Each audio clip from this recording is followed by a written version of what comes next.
ఇప్పుడున్న కాంగ్రెస్ గవర్నమెంట్‌కి ఏం చెప్పాలనుకుంటున్నానంటే, ఫస్ట్ ఆఫ్ ఆల్ ఇప్పుడు వాళ్ళు మహాకూటమితోటి వస్తున్నారు. కుక్కర్‌లతోటి వస్తున్నారు. చీరలతోటి వస్తున్నారు. ఆ! ప్రజలని బస్సులు ఎందుకు ఫ్రీగా పెట్టిర్రు? ఇక్కడ పబ్లిక్‌ని అక్కడ తీసుకుపోయి దొంగోట్లు ఎక్కిపియనికి ప్రజలను పెట్టిండే ఫ్రీ బసెస్ దానికి. నిన్న చూడండి, మొన్న చూడండి మా హైదరాబాద్ నుంచి ఇక్కడ నుంచి పబ్లిక్‌ని తీసుకుపోయి మొన్న దొంగోట్లు గుద్దిపిచ్చిండు. ఏమో 13 సమస్యలు కూడా లేవు. పిల్లోనితోటి ఏపిచ్చిర్రు. బురకలు కప్పుకున్నోళ్ళతోటి అంటే ఇగ మీరు అర్థం చేసుకోవాల్సింది ఏందంటే, వీళ్ళు ఎన్ని ప్రయత్నాలు చేసినా మా బీఆర్ఎస్ అంటే ఏందో తగిన సాక్షి చూపిస్తుంది. ఎక్కడెక్కడైతే మా మున్సిపల్ గాని, మా వోళ్ళు గాని ఎక్కడెక్కడైతే గట్టిగున్నారో అక్కడ కంపల్సరీ వచ్చిర్రు. ఎక్కడైతే పాపం వాళ్ళు ఎవరైతే బాధలు పెట్టిండ్రో వాళ్ళ దగ్గర కొంచెం ఇబ్బంది కలిగింది కాబట్టికి మేము ఇప్పటికి కూడా చెప్తున్నాము. ఇది కేవలం సెమీ ఫైనలే. ఫైనల్ మా జీహెచ్ఎంసీలో మేమేందో మా తడక చూపిస్తాం. అంటే మీరిప్పుడు అంటున్నారు ఏంది అనంటే, ఫ్రీ బస్సులు పెట్టింది ఇక్కడ నుంచి ఇక్కడికి, అక్కడి నుంచి ఇక్కడికి దొంగ ఓట్లు వేసుకోవడానికే అని అంటున్నారా? అంటే అవి దొంగ ఓట్లు వేసుకోనికే పెట్టిర్రు బసెస్. మొన్న ఎట్లయితే అయిందో జూబ్లీ హిల్స్‌లో ఇప్పుడు అట్లనే అయింది కదా! ఇప్పుడు మన మున్సిపల్ గాని ఇవన్నీ చూస్తూనే ఉన్నారు కదా! ఇప్పుడు వార్డ్స్ చూడండి. మొన్న దాన్నేమంటారు? ఆహ్ సర్పంచ్ ఎలక్షన్స్ లో చూసిర్రు. ఇక్కడికి నుంచి అక్కడ తీసుకోడు. కేవలం ఫ్రీ బస్సెస్ ఎందుకు పెట్టిర్రు? ఆ దొంగ ఓట్లు ఏపీఎన్కి తీసుకుపోనికే పెట్టిర్రు కానీ కేవలం ఇంకా ఫ్రీ బస్సెస్ అనేటి ఇంకా దేనికి ఉపయోగం లేదు. ఇప్పుడు ఈ రోజు గాంధీ భవన్ లో ఉత్సాహాలు చేసుకోముందు ఒక సిగ్గుచేటు అనిపించాల. ఎందుకంటే నిన్న యూట్యూబ్లలో చూడండి, మీరు అన్ని ఛానల్స్లలో చూడండి, కుక్కర్లు తీసుకొని వస్తున్నారు. మాకు ఎందుకు ఓటేయమని డబ్బులు ఇచ్చిర్రు, కుక్కర్లు ఇచ్చిర్రు, మళ్ళీ ఎందుకు అడుగుతున్నారు అని అంటున్నారు. అంటే ఇప్పుడు మా గవర్నమెంట్ ఉన్నప్పుడు ఏదైనా ఒకటి మేము ఇచ్చినట్టు ఏదైనా బయట ఉందా? అంటే మాది ఎంత మేము ఎట్లా ఉన్నామో మాకు పబ్లిక్ అందరికీ తెలుసు కాబట్టి మాకు కంపల్సరీ అట్లనే మా జీహెచ్ఎంసీ ఎలక్షన్స్ లో కూడా ఎమ్మెల్యేలు మా బీఆర్ఎస్ లో ఉన్నారు కాబట్టి కంపల్సరీ భారీ ఎత్తున కొట్టుకొనిస్తాం. అయితే 6 హామీ పథకాలలో ఇది ఒక ఫ్రీ బస్సు. దానికోసమనే వాళ్ళకి బెనిఫిట్స్ కోసమనే సీఎం రేవంత్ రెడ్డి గారు పెట్టినారు. కానీ మీరు ఇలా అనడం కూడా ఏమన్నా కరెక్ట్ అంటారా? కరెక్టే కదా! అరే కరెక్ట్ అన్నప్పుడు కరెక్ట్ అంటాము. మొన్న జెన్యూన్ గా ఒక పోలీస్ ఆఫీసర్ ని ఒక మినిస్టర్ అంటుంటే గాండు అంటుంటే ఏం చేయలేదు. మేము కేవలం మా భవన్ కి వచ్చి అరెస్ట్ చేస్తా అంటే మేము అడ్డుకుంటే మా మీద కేసులు పెట్టిరు. మేము అడ్డుకుంటుంటే మీకు మా భవన్ కి వచ్చే రైట్స్ ఎవరిచ్చిరు అని అన్నందుకు మా మీద కేసు పెట్టిరు. అంటే ఈ రూల్స్ ఏంటి, ఆ రూల్స్ ఏంది, ఈ గవర్నమెంట్ ఏంది, ఆ గవర్నమెంట్ ఏందో తెలుస్తలేదా? కాబట్టి ఈ పిచ్చి మహాలోకం వదులుకోవాల కాంగ్రెస్ ప్రభుత్వం. ఎంత మహాకూటమితోటి వచ్చినా గానీ మా బీఆర్ఎస్ లో ఏందో తగిన సాక్షి చూపిస్తాం. అయితే ఈ ఎన్నికలలో మాత్రం కాంగ్రెస్ నిజాయితీగా హై మెజారిటీతో గెలిచిందని అనుకుంటున్నారా? అంటే మెజార్టీ రాకున్నా మమ్మల్ని ఎక్కడో మూలకున్నారు, మిమ్మల్ని బొంద పెడతాం, ఇది పెడతాం, అది పెడతాం అన్న మూర్ఖులకు నేను చెప్పేది ఏంటంటే ఇవాళ కొంచెం జస్ట్ అది ట్రయలే. మళ్ళీ మొత్తం వచ్చేసి ఫైనల్ మేము ఏందో జిహెచ్ఎంసీలో చూపిస్తాము. జిహెచ్ఎంసీలో మాకు ఈడికెంచి ఆడికెంచి ఓట్లు వేసే దగ్గర మీరు ఇట్లనే తీసుకొని వచ్చిరనుకో అది వేరే ఉంటది. ఇంకా 2 ఏళ్ళకి అదే తగిన పాఠం ఏందో కూడా ఇంకా చూపిస్తాం. మా కేసీఆర్ గారు బయటికి వెళ్తలేరు అన్నారు. అప్పుడు కూడా మా కేసీఆర్ గారు బయటికి రాకున్నా కానీ 1 వే మా కేసీఆర్ సీఎం అవుతాడు. అయితే కాంగ్రెస్ నుంచి కూడా ఏమైతుంది అని అంటే, బీఆర్ఎస్ వాళ్ళు కూడా విస్తృత స్థాయిలో కూడా చేస్తున్నారని కాంగ్రెస్ నుంచి కూడా చెప్తున్నారు. మరి అంటే మాయి వస్తున్నాయా బయటికి? మేమేమన్నా కుక్కర్లు వంచినామా? మేమేమన్నా చీరలు వంచినామా? ఇప్పుడు రంజాన్ పండుగ ఉంది. మంచి సీఎం ఒక అమ్మాయి పుట్టినోడైతే సీఎంని చీరలు వంచమను ఏం చేస్తుండు సీఎం? చీరలు వంచని కేవలం ఎలక్షన్లలో చీరలు వంచడానికి, కుక్కర్లు వంచడానికి ఉన్నాడా? రేవంత్ రెడ్డికి ఏమన్నా తెలివి ఉందా లేదా కూడా అర్థమైతలే. కేవలం ఆ మాటలు తిట్టడానికి, కేవలం ఆడ గలీజ్ మాటలు తిట్టడానికే ఉన్నట్టుండే రేవంత్ రెడ్డి గారు. కానీ మేము ఏమంటున్నామంటే ఇప్పుడు ఆయన ఒక సీఎం అనే హోదా మర్చిపోయి ఇప్పుడు ఉన్నాడు. తగిన గుణపాఠం ఏమో 2 ఏళ్లలో ప్రజలే చూపిస్తారు. ఎట్లా అంటే మళ్ళా బొంద ఎవరిని పెడతారో వాళ్ళని పెట్టి చూపిస్తారు. ఇదే మా తార్నాకలో దొరికిన దొంగ కాబట్టి మా తార్నాకలనే బొంద పెడతాం ఫస్ట్ రేవంత్ రెడ్డిని. అయితే సీఎం రేవంత్ రెడ్డి గారు కూడా మొన్న ఒక మీటింగ్ లో, అంటే మున్సిపల్ ఎలక్షన్స్ క్యాంపెయినింగ్ లో ఒక మీటింగ్ లో చెప్పారు ఏంటంటే, కేసీఆర్ గారి చీరల గురించి కూడా కొంచెం వార్తలు అయితే పెట్టారు. మరి దాని గురించి ఏమంటారు అసలు? అంటే మేము ఏమంటున్నామంటే ఇప్పుడు గత 2 ఏళ్ల తర్వాత కూడా మా కేసీఆర్ బాబు రాడు బయటికి. మా కేసీఆర్ బాబు రాడు కాబట్టి మేము 1 వే వస్తున్నాము. మేము తిరగకున్నా గానీ వస్తున్నాము. అంటే ఇప్పుడు మీరు అక్కడి నుంచి ఇక్కడి నుంచి పబ్లిక్ తీసుకొచ్చి ఓట్లు వేయలేరు. ఎందుకంటే అప్పుడు అంతటి ఎలక్షన్స్ ఉంటాయి కాబట్టి, ఎమ్మెల్యే ఎలక్షన్స్ ఉంటాయి కాబట్టి, అప్పటి నుంచి జెన్యూన్ ఓట్స్ పడతాయి కాబట్టి, అప్పుడు ఏమీ కాదు కాబట్టి మీతోటి మిమ్మల్ని బొంద పెడతామా, ఏం చేస్తామా అప్పుడు చూపిస్తాను. ఇప్పుడు ఇప్పటిదాకా మీరు ఒక ఎత్తు, మాకు ఏం వచ్చినా సీట్లు ఏం రాకున్నా మాకు అవసరం లేదు. ఎందుకంటే ప్రజలు ఎన్నుకున్నారు. ప్రజలే మీకు గుణపాఠం తెలుపుతుర్రు. ఇంకా రేపు ఎక్కడెక్కడ ఓడిపోయినాయో వాళ్ళవి కూడా అన్ని బయటపడతాయి. చూడండి, వాళ్ళేం డబ్బులు ఇచ్చిర్రు, వాళ్ళేం కుక్కర్లు ఇచ్చిర్రు, వాళ్ళేం చీరలు ఇచ్చిర్రు, అవి కూడా బయటపడతాయి.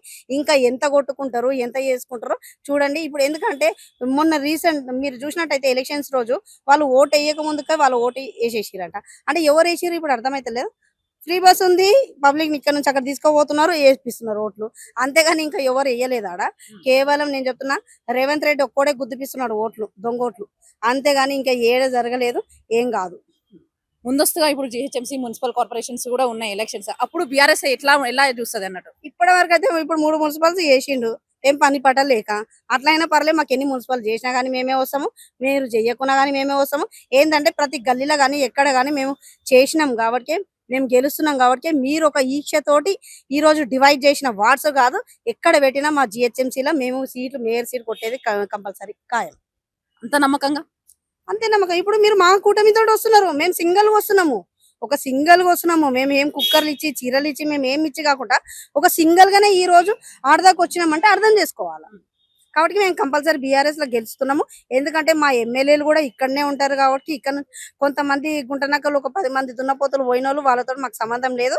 ఏంటంటే ఇక్కడ జిహెచ్ఎంసీలో మొత్తం ఎమ్మెల్యేలు ఇక్కడోళ్ళే కాబట్టి, మా బీఆర్ఎస్ఏ కాబట్టి కంపల్సరీ మేయర్ పీఠం దక్కేది మాకు. అయితే ఇప్పుడు కూడా మున్సిపల్ ఎలక్షన్స్ లలో కూడా ఇప్పుడు గెలిచినాక కూడా మళ్ళీ కాంగ్రెస్ పార్టీకి మారాలన్న నమ్మకం ఏంటి? ఇప్పుడు ఒక్క నిమిషం ఆగండి. మేయర్ ఆస్తులు కాపాడుకోనికే కేవలం పార్టీలలో జాయిన్ అవుతారు, వేరే పార్టీలలో. ఇప్పుడు మమ్మల్ని కూడా జాయిన్ కమ్మన్నారు, మేము కామన్నాం. ఎందుకంటే మేము బీఆర్ఎస్ లో గెలిచి కాంగ్రెస్కి ఎట్లా పోతాం? పోలేం కదా. కాబట్టి మేము ఇప్పుడు మన ఇంట్లో మన ఫ్యామిలీలో ఏమైనా ప్రాబ్లం ఉంటుంది, ఫ్యామిలీని వదిలేస్తామా? వదిలేలేం కదా. అదేదో ఫ్యామిలీని చక్కదిద్దుకోవాలా.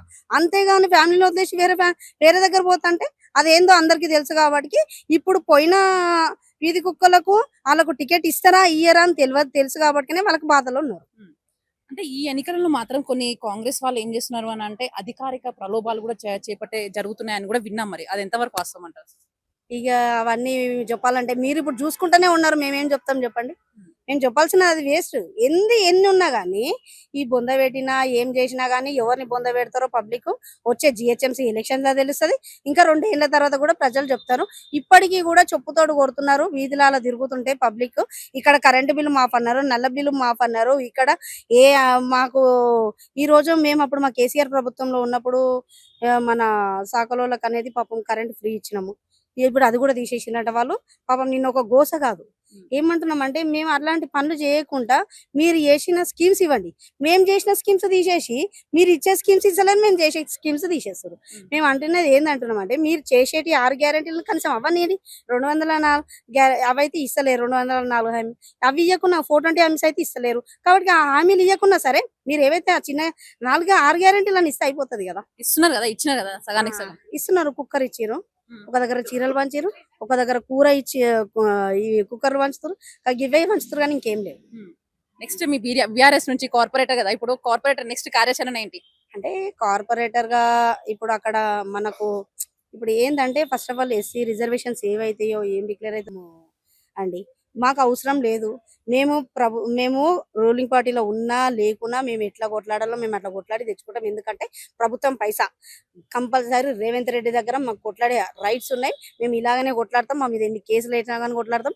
మాకు మీరు ఇప్పుడు ఆడ ఎస్సీ మహిళ ఉండే జనరల్ చేస్తా అంటారు, బీసీ చేస్తా అంటారు. మాది ఉన్నది ఎస్సీ కాబట్టి మీరు బీసీ చేసినా ఎస్సీ చేసినా మాకు రాకున్నా సరే ఏంటంటే ఇప్పుడు వాళ్ళు చేసేది ఏంటంటే అక్కడ ఎవరైతే గట్టిగా పోటీగా ఉన్నారో గెలుస్తారో వాళ్ళకి అక్కడ టికెట్ రాకుండా ఎస్సీ బీసీ ఇట్లా చేంజ్ చేస్తున్నారు. అట్లా ఏం రిజర్వేషన్స్ చేంజ్ చేసినా రేవంత్ రెడ్డి తోటి మాకేం ప్రాబ్లం ఏం లేదు.